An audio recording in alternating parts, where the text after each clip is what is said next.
school in 1939, and I'm 4 score and 11 years old. He's 4 score and 13. Now you know what that is. Probably not. What Lincoln says, 4 score and 7 is 87. Well, I'm 4 score and 11, and he's 4 score and 13. 93 and a half. I'll be 92 in October. So anyhow, the week after I graduated from, I don't need this. I've got a big mouth, don't I? We need it louder. All right.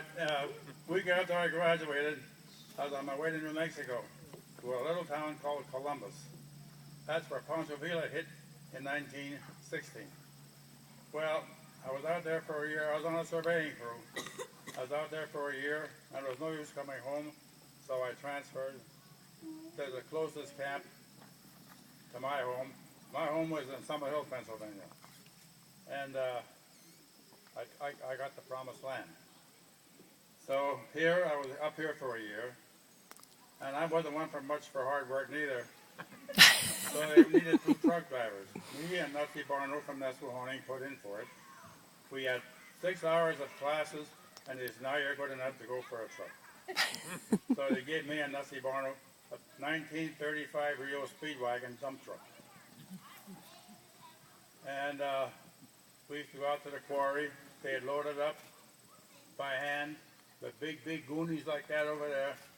And they'd take them over to the park. They'd dump them off.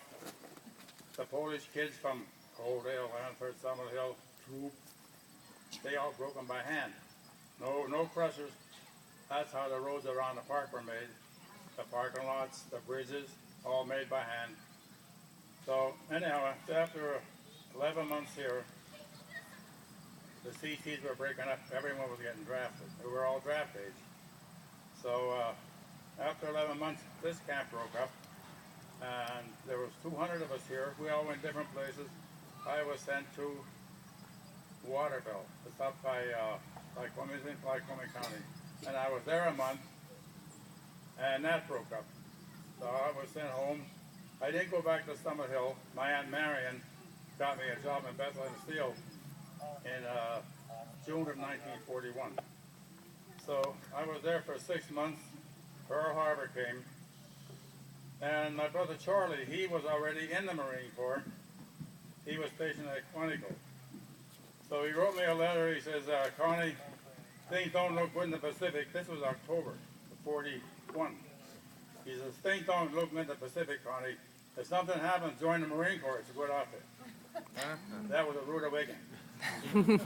Well, Pearl Harbor came. I joined the Marine Corps the following day. 2 weeks later, they put me on a train, took me to Philadelphia. There was 2 carloads. 10 days was all passenger trains. And there was 80 of us in the 2 cars. They swore us in.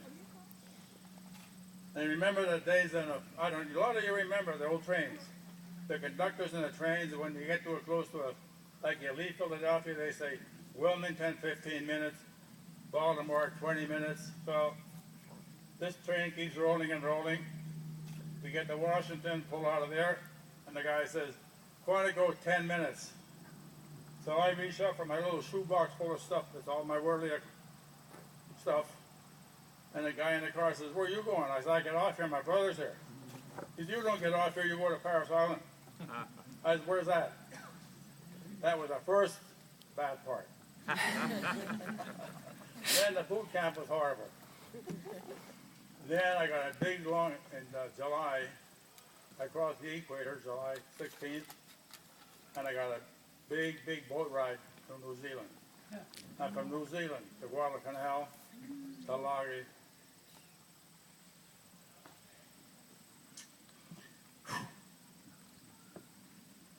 And that lasted 32 months in the islands. And then I came home and went back to Bethlehem Steel. So, thanks for showing up.